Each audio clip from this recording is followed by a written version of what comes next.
studio right now a group of awesome people, and they're led by Mr. Edwin Escobar. Edwin is a Bridgeport filmmaker, and he has a new movie coming out. The movie is called Left. Yeah. And the movie is about a man whose aging father goes missing, and then he starts to look for him and question his reality while searching for clues about the vanishing. So that sounds like, my kind of movie where you're trying to, figure out what happened, and then it's some weird stuff going on, some alterations in maybe in reality. So first of all, Edwin, where'd you get the concept from? Well, thank you for having us first. Yeah. Good morning. Happy Sunday. I started writing. I was working on this short film called The Port by Joy Roman. And I had this idea that me and the lead character were talking about. He comes with me to some music video shoots. And it's just a collection of like my grandmother who's, aging. She's 102. She's going to be 102. Wow. I'm always intrigued by mental health and how people that are there feel. I even had like questions. I'm like, maybe I'm in a room locked up and I don't know it, but in my head, this is my life, right? But I'm some guy that's 80 years old locked out, right? So, I always got very excited about stuff like that. So I write out of necessity because I'm a cinematographer first. But I mean, it's a collection of things, but it really comes down to mental health and the mind, the human mind is very complex, and it's really inspiring for me to write about that. So you wrote the script. Mm-hmm. Now, what challenges did you face bringing that script to life? I mean, so as anyone that writes is like, is this going to be, for one, is it going to make sense? Because when you write about suspense and you're trying to lose people, you can lose them all the way. So it's like, this is weird. I don't get it. I've written a few shorts, never a full feature, but with this, I kind of took my time and structured it, and I wanted it to be longer than, the longest one I've done of my own has been 10 minutes because it was COVID. A shoestring budget, didn't really get to do a lot, right? I wanted to do something that was going to reach at least 20 minutes. But the most challenging thing is keeping, because you read it and it's your stuff, so you kind of lose the ability to judge it. But I think when I let people read the first version, they were captivated. I added more up to the last final draft. It still got people excited about it, and they weren't lost. I mean, it was still entertaining.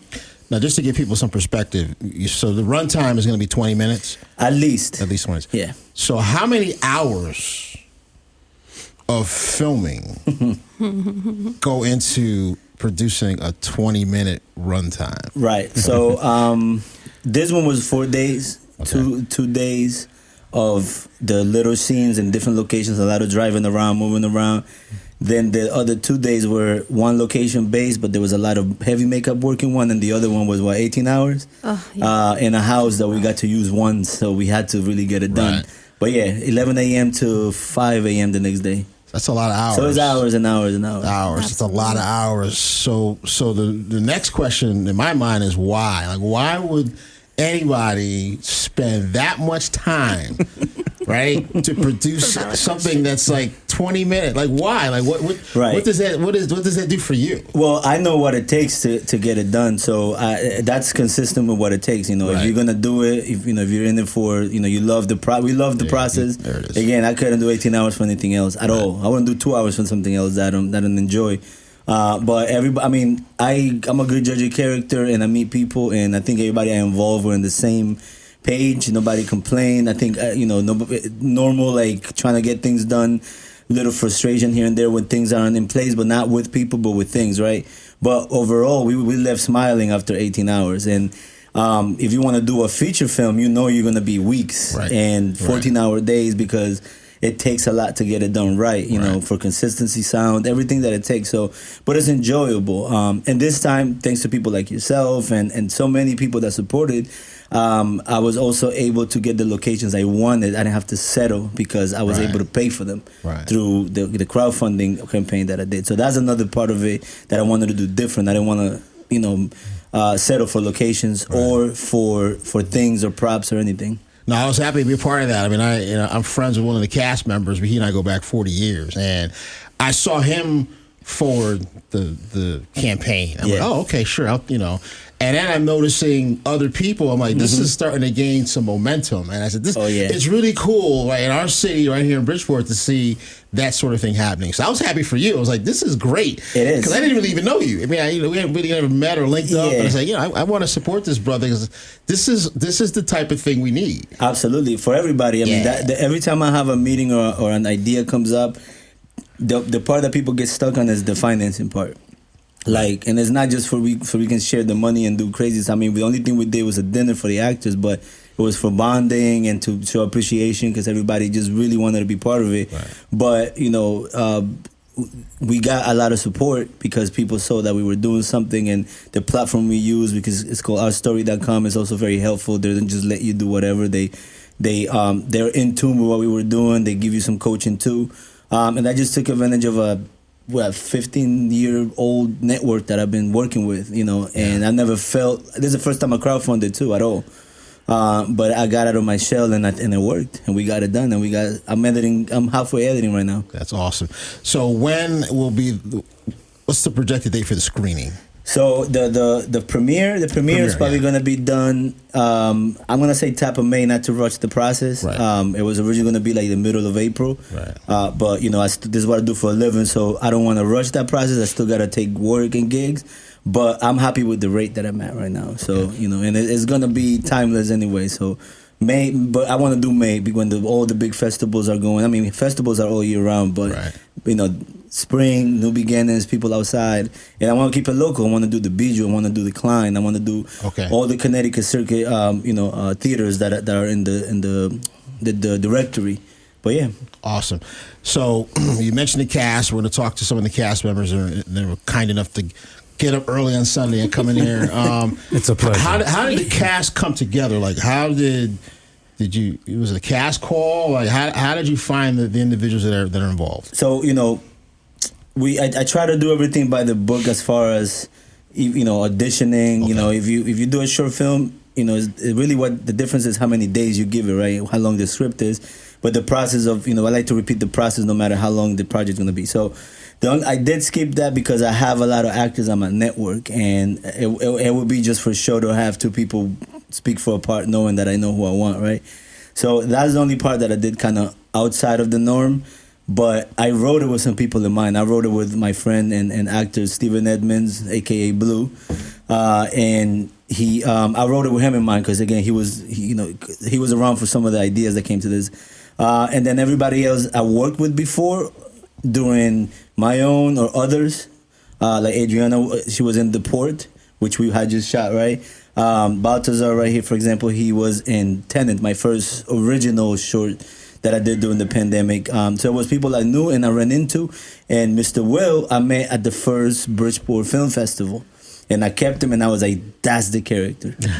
And then when I kind of attached it, then I kept writing with that person in mind. So really, auditioning really didn't come to, it wasn't needed. We have a network. That's awesome.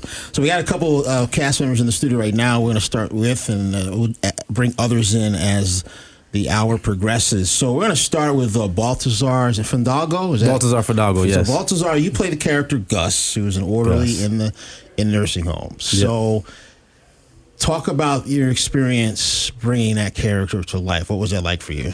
Well, just reading the script, I could tell that, especially because it's a suspense thriller. Even though he's just a CNA, I know that, and I know Edwin, he want spice it up a little bit, make it a little more interesting. Mm-hmm. And so I can't give too many things away, but he clearly has some information that he needs to unveil, and so he's a little strange seeming, like he's got something he don't know if anybody should know yet, but he's kind of like right. And so I throw a little voice in there, kind of seem a little strange, and so you make that face you're making now, kind of like that, kind of add a little strange edginess to it, make the character a little more interesting, he's not just a CNA, he's why is he over in the corner right there looking all strange? So I mean it's really fun to me, just if I read a script and the character is interesting, I like to just try to see if I can add more to it. Is this character anything like you, or is he different than you? Anything like me? As a person, yeah. I don't think so. I think I wanted to be much more stranger than I am. Is that what drew you? So that strangeness drew you to the part? Yeah, I guess because reading the, like I said, I don't want to say too much, but reading the script is so interesting, and I'm like, all right, how can I bring my part, which isn't like a huge part, but make it just for that part, make it as interesting as possible, and add some mystique to it a bit. So that's pretty much what I did. I tried to add that. Now, Baltazar, what's your background in filming, acting? Is this something you've been doing for a long time, or? So not officially. I really sparked it up when I started working with Edwin. I always liked acting. It's something that I'm heavy into movies. Love watching movies. I can rewatch movies all the time and stuff like that. So I knew I loved acting. But when he had the first short film, Tenet, I was like, I'm getting that character. I don't know how many people are hitting him up. It's going to be me, though. I'm going to hit inbox, whatever. I'm like, Edwin, please, like, let it be me. And I was just lucky enough that he actually chose me. And because we worked together in the past, because I also used to make music. I haven't done it in a long time, but, it was a big hobby of mine. And he was doing all my music videos.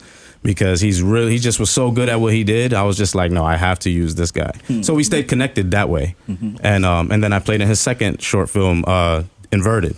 And after that, I was like, if he makes a film, I'm gonna be in it.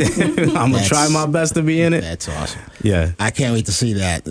Sitting next to Baltazar is Maria Ruiz. Is that correct? Adriana Medina. I'm sorry. There's two Ginas, that's why. Oh, there's two Ginas. So Adriana Cedeno. I'm sorry. Medina, yes. She plays the young Gina. You're a Gina. flashback Gina. So, I like that flashback. I like that too. back in the day, Gina. That's right on point. Gina. Yeah. So talk to us about your experience with the film.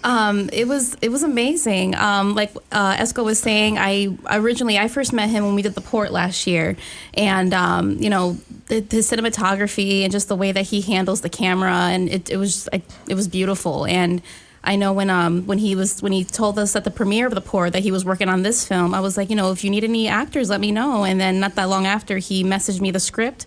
I read the script. It was in the middle of the night. It was dark, and I read it, and I was so scared after I read it. But his writing was phenomenal, and I was like, I want to be a part of this. I need to be a part of it, and it was great. And the character I got to play, it was a lot of fun, very fun. What was the biggest challenge? Without giving anything away, obviously, what was the biggest challenge of bringing young Gina to life? I would have to say, it sounds kind of cliche. It's just the long hours, but it's expected, like that. The young Gina, like the things that he had me doing, it was like, okay, all right, let's do this again. Let's do this again. And then before we know it, it's 4 a.m. And it's like, okay, I'm running on fumes.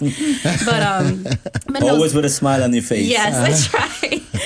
But no, there was a lot of, surprisingly, there was a lot of like physical things I had to do. Like I was running, I was doing a bunch of creepy scenes. I had to like hide behind corners. So there was a lot of physical. Surprisingly, I had to do a lot of physical things, but a lot of tuck and rolls and switches and stuff. But that's the movie magic of it, you know. And when people see those scenes that I'm referring to, they're gonna be like, oh my gosh, how did they do that? And it's like, you'd be surprised. It was very simple how we did this, you know. Now, does your character interact with any of the other characters? Yeah, Who do you interact with the most? So I interact the most with the lead character, his older version, and then there's a younger version of him as well. Okay. So there's going to be a few flashback scenes where you'll see the younger Gina interacting with the younger Sam character, and then you're going to see her. I don't want to give too much away, but you're going to see her pop up in places like, whoa, where did she come from, or. That's so awesome. Like a nice flashback. Yeah. Yes. Yeah, that's how it's supposed to be. I'm gonna keep flashback Gina. Flashback Gina. Flashback. Who? Square bit, right? Oh, that's awesome. Well, listen, Baltazar, Gina, nice to meet you. Nice to meet you. Look forward to seeing how this all comes together with you guys. I'm gonna throw a song on. We're gonna bring a couple more people in here. Edwin, you can stay, and we'll keep it going. This is the Doc Hardy Show on WPKN. We are talking to Edwin Escobar and the cast of his short film Left. Yeah, what's up? Now sitting in their chairs are Stephen Edmonds, also known as Blue. He's playing the lead character Sam, and then we have Tavis Smiling who plays Kendrick, who is Sam's son. So, welcome, guys. Thank you for having us. So, Sam, big role, lead character. Talk to us about your experience with this film, putting us through, bringing the character to life, Stephen, bringing Sam to life. It was cool. So definitely something to write off my bucket list of things to do. What I most enjoyed the most out of it was being an older version of myself and the process for that. And it was surreal, you know. Well, you know, and it was my second film, so I was inverted, and of course this one was longer. Being able to tap into a older and younger version of myself is just, you know. What did you love, or what do you love about Sam, your character? How cool he was. Sam was kind of cool, calm, and collective, you know, as it was, you know, was written. And that's kind of how I am, you know. That's what I was thinking. You kind of come across that way. You kind of seem like the character. Are you pretty much like Sam? Is that? In certain ways, like you know, humble, quiet, you know, and when things turn up, you know, you get turned up, you know.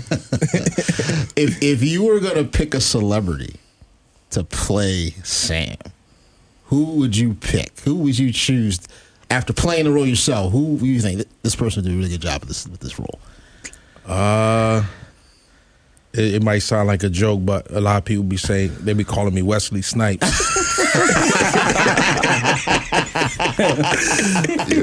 Okay. and if not Wesley Snipes, they childhood favorite actor of mine, Omar Epps. Omar Epps, okay, Yeah. Okay, all right, excellent. Now you interact with young Gina, I guess Gina, the character Gina. Flashback yes. Gina. Flashback Gina. Flashback Gina. I keep forgetting. I'm flashing back. Y'all gonna have me in an alternative reality when this interview's over. So what is that like? What is that like interacting and kind of filming with another person, having a scene partner? It makes you feel more comfortable, you know, because like what acting with me is, you know, I always say I can't see myself until, you know, you actually get to see what you've done, because it's like an outer body experience with acting, you know. But I love the co-cast, and everybody made me feel comfortable, you know. So that was dope to be with the ladies in there, you know. Yeah.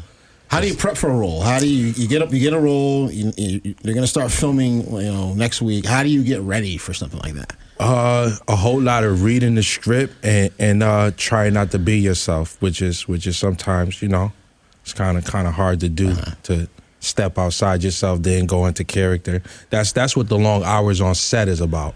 Because the more hours you and time you spend on set, you could get to like become the character. Yeah. You know. Cool. Now, sitting next to Steven is Tavis. Tavis plays Kendrick, Sam's son. Talk about your experience with this film. So for me, it was for one, it was a great experience because for the past couple of years, I've always done plays. So this is honestly my first like short film, and being a part of a great cast and an awesome director. You know, it was just honestly like a dream come true. Honestly, so okay. Any background experience here? Were you in any of his films or other films, or not movies? But me and Esco, we actually videos? we just teamed up like almost a year ago, I think. Yeah, okay, but he killed that. He killed it. So funny story to that.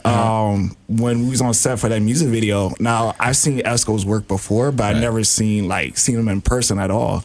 So last year when we shot the music video, I'm working with him, and maybe like 2-3 hours later, somebody was like, "Oh, hey, Esco." I was like, "Esco." I had to think about it. I was like, oh, Escobar.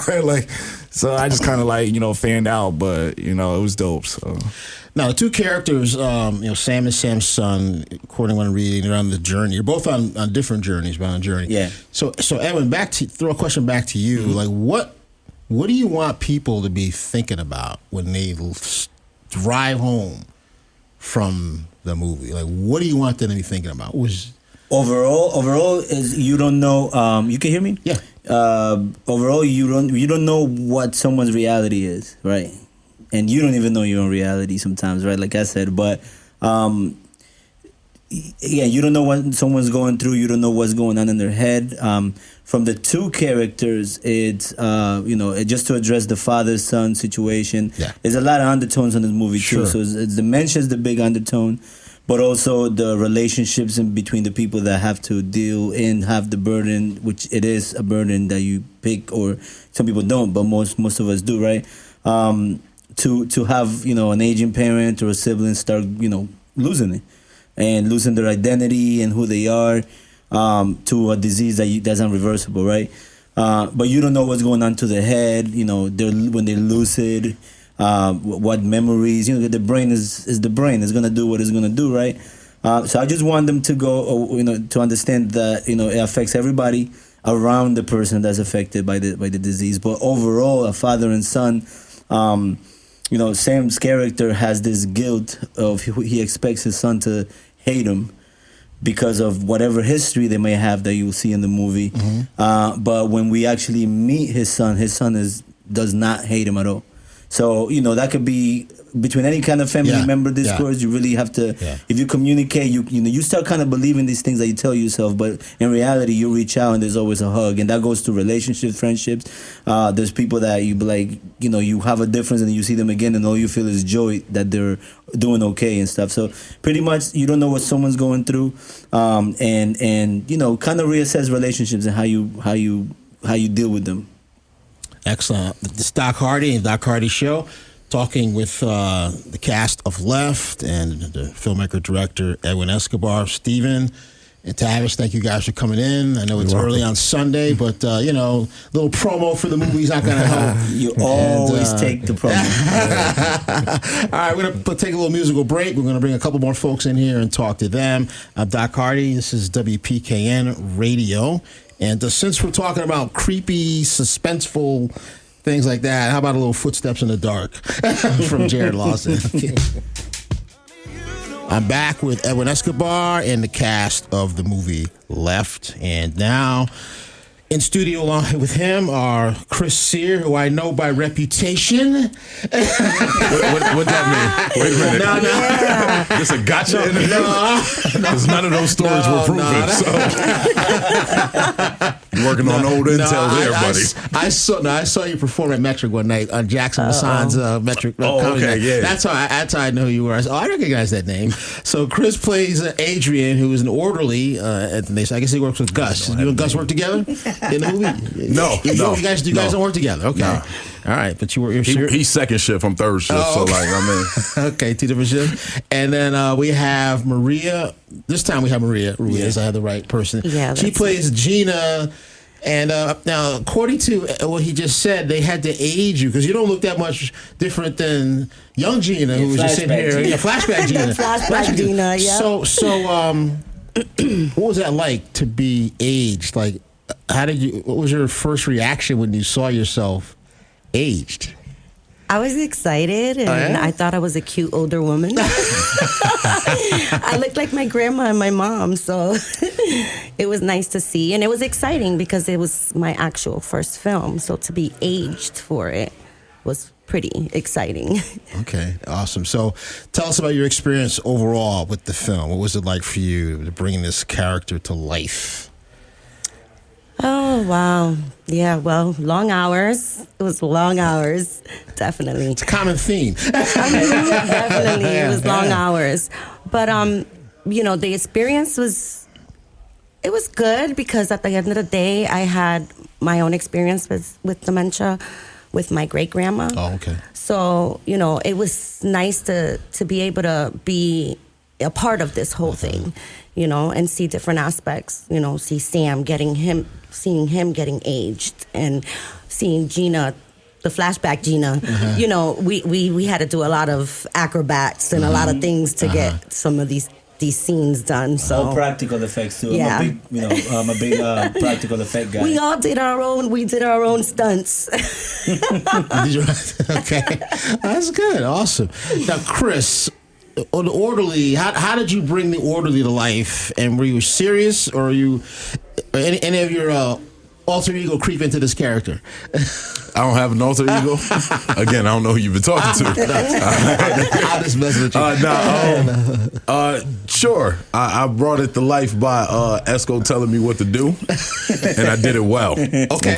Tell him, Esco, tell him again. Did he do it well, Edwin? And it started one line, then it became 2 lines, and killed it. He knew those lines at the first day. I knew those lines. I knew 100% of my lines on the first day. I'm not trying to shit on no one else.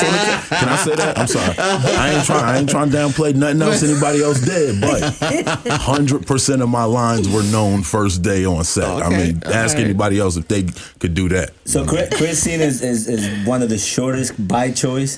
But he really was part of the behind the scenes. And to this moment, I haven't had a bad audio shot. So let's give it up for you, man. Definitely. Because I did see pictures of him holding the boom. A good boom, and that's not an easy out. task. You have to have technique, some stamina, and want to be there. Not only that, but he backed us up too. Okay. He backed us up, all the actors. If we kind of Reading stumbled lines, with the lines or something, he was right there to So don't make let the sure short he time was on it. on camera take away from the. He was there in every set. I'm wildly uncomfortable with this amount of praise. I'll be honest. He's over there squirming. Why is he squirming? They're praising him. He's squirming. Not a fan of all this praise. All right? Oh, okay, that's awesome. So any surprises? I mean, without giving anything away, like, if you think if it's the quality, anything you think is going to surprise people about this film, they're going to go, "Whoa, I didn't expect that from a 20-minute." Film. A few things. There's gonna be too, and like as I'm editing, I'm halfway through. Those specific points where I'm like, I don't really rely on jump scares too much. If they don't have if they're not built up well, And again, all the makeup, even though this is a suspense, it's not really a horror, but it's more like a suspense movie. All the jump scares are what I believe we all did them really well, and it doesn't rely on blood or makeup, crazy faces. I mean, people are aged, but that's for the story.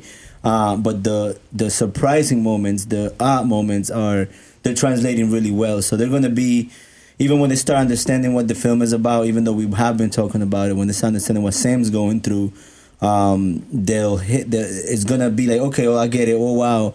Then there's another one right after, and then another one. So there's 3 moments where it's like, whoa, which again is just how I see the progress of somebody losing it. It's little by little. It's not this overnight thing until it is an overnight thing.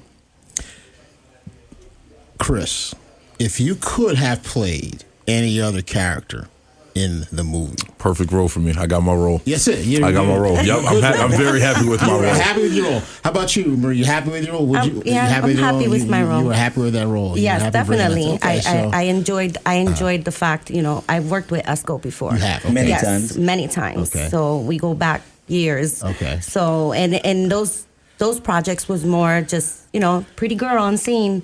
You know what I mean? Easy. So this, that's pretty easy to do. So Right. to actually have to learn some lines and actually have to become this older caretaker and be in that moment was, really it's really exciting, and it's character building, When you become a character like that, can you feel the change? Definitely. Yeah. Definitely. Someone said to me, "Oh, it's easy to be an actress or an actor. You just have to lie." And that's not really what it is. You don't have to be a good liar. You have to know how to express an emotion, how to convey an emotion, and how to be in that emotion.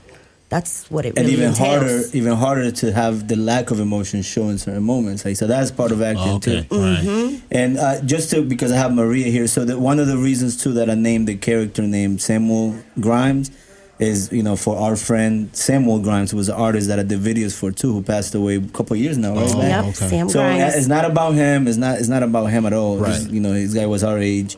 But I named the character in honor of him. I changed the spelling, and it's not about his life at all. This ain't a Lifetime autobiography. But that's something I did, and we worked a lot with him. I met her through him. Yes. I was in a lot of Sam's videos. Okay. Yeah. Well, that's great. I look forward to seeing it. I see you here. So now when I see you in the movie as the aged Gina, playing caretaker, I'm going to be impressed. I know I am. Oh, yeah. Chris, Good to have you in the studio, Maria. Great to have you in the studio. We're gonna Thank you for having us. We're going to bring in a few more. We're going to play a little musical break here and bring in a couple more people from the cast of Less. You're listening to the Doc Hardy Show on WPKN. In the studio, because we have Edwin Escobar and the cast of Left. All right, we have two more cast members we're going to talk to, and they are Abe Perez. Abe plays Dr. Carmichael. You actually look like a doctor. So he's Sam's doctor and nursing home physician. And then, of course, my man, shout out to JM Wright Tech, fellow JM Wright Tech alumnus, William Fulton Jr., who plays Detective as LaCour. Is that right? Mm-hmm. Detective LaCour, Special Victim Squad detective investigating the vanishing. And I had to laugh because Will always look like he always looked like a detective, like a military detective. Like, he always because he's just so tall, and he just always stood erect, and it's just in his manner, the way he dealt with people. I laughed when I saw it. I said that's a perfect role for him. So hey, first let's start with you. So are you a doctor in real life? No, I'm not. So did you have to learn any medical terminology to bring this thing to? Yeah, definitely. I was closer to Mike a little bit. Oh yeah, absolutely. Yeah, no, I had to learn a little some. I watched some shows and stuff like that, try to pick up on some cues and things like that. Who did you watch? Like who did you kind of say I need to talk like that? I just watched a bunch of shows. Okay. They're coming. I'm kind of having a blank right now, but I just watched a few different shows just to get a feel for it. Now, did you work with Edwin before in previous projects? Yeah. We the port. Yeah. Okay, the port. So, talk to us about this experience. What was it like for you to be a part of Left? It was exciting. I mean, like I said, I got to work with him on the port, which was the first film I've ever done. And then he reached out and he asked if I wanted to be part of this, and I jumped on it right away just because I saw how he put everything together for that film and saw his work too previous to that. So I was just excited all around to be on this project. So you interact with who in scenes? Obviously with Sam, I would guess. Yeah, I have a little interaction with Sam, and then his my grandmother. His grandmother, yeah. Okay. Yeah. Oh, okay. So what's it like? You're rehearsing the thing at home by yourself, and then you come on a set, and now you got to do it with other people. Like, what is that? What is that like for you? For me, it was fun. Really? Okay. Yeah, it's just a lot of fun to because you read the lines and you get really excited about the script. You read it and you see the progress of the script because he's editing it and changing it up and tightening it up, adding lines. Yeah. And you guys do reads before you actually start filming. Is that how does that talk about the pre-filming process? Like how does that work? Everybody has their scripts now. What? Yeah, we did a read on Zoom. Okay. Right, we did one at the actors dinner. Mm-hmm. It's a lot of us, and schedule wise, we were able to do more than one. But usually, I've never even done those. The only reason I did is because this is the largest cast that I've had to work with. So I was having some one-on-ones when I added a whole scene with him. Just filling everybody out, see if they wanted more airtime and if they had the time, and it worked out. But yeah, so we did 2 official table reads, one on Zoom. And then one at the actors dinner right before. Shout out to Marco, 29 Marco, for letting us do that. It's a great restaurant. Yes. Shout out to Damon Day coming. Absolutely. Awesome. Now Will has been in a couple different things. We can't talk to Will no more. Those of us that know Will, he doesn't. He has a manager now. And So what? You've been involved in a number of projects. What drew you to this project? Oh man, listen. How do you feel about it? Esco approached me he gave me a call, and I didn't even know he was noticing my work. Met him at the Bridgeport Film Festival. Had a conversation with him. Real down to earth guy, right? So I had told him, yo, man, whenever you do, if you need somebody, I'm there for you. He gives me a call. I'm coming back from, I think it was a holiday, right? Yeah. I'm coming back from, on vacation. And I'm talking, and he's like, yo, listen, I got this short film. It's about dementia, mental health. I'm in. That's as simple as that. Because that is a subject that is not really, delved into as far as cinematic, the arena. And then he had personal experience with it, so I knew. Right. And I've seen his work, and I was like, whatever you do, man, I'm going to be right there. He's great. So working with that, the mental health aspect, because we as a culture don't really talk about that, and then to put it on a big screen and have a message delivered and in a way that people can look at it and relate to it. Like, I'm not the only one going through it. Sign me up. Say less. Just say less. I'm there. That's awesome. Yeah. Edwin, you have intimate now working experience with all these people, big cast. Yeah. Who would you say in the group is the most like their character, and who would you say is the least like their character? So the least like their character would be young Gina. Flashback Gina. Flashback Gina. I mean, she can play anything you give her, right? As long as you give her time to get into it, she'll play it. This is it's a flashback of an affair, right? I've left over in your head of something that happened that shouldn't have happened, right? So that's the furthest from it. And the closest would be, I think Sam's character is pretty close to, again, relationships with siblings, parents, and stuff. I think he's the close. But I wrote that he was the first one I wrote it for, and I used the same technique to as soon as I started writing, I was like, okay, we need let's bring in a detective into this, like, to make it more like, okay, this is real. I was like, Will, that he would be the most like his character. But I wrote it for him. I did want to challenge him. The two things that I want to be able to leave behind also is I want to make scary and suspenseful movies, but not based on the paranormal or demonic or like, I want to base them on real scary things like mental illness. Right. And every character can have their spin-off. If somebody wanted me, like, the reason I want to do this at least 20 minutes and reach the 22-minute mark, at least it'll serve as a pilot, because everybody can have their own thing. The doctor's a recovering alcoholic. Sam's a recovering alcoholic. The detective has his own issues with his parents. They all can be written into episodes if we had that budget percent, right? So I want to make scary and suspenseful movies based on not just that, mental health, substance abuse, and then the gray area that those two share, because we're over-medicated or underserved, right? And especially not just this country, the world, we don't know how to deal with mental illness.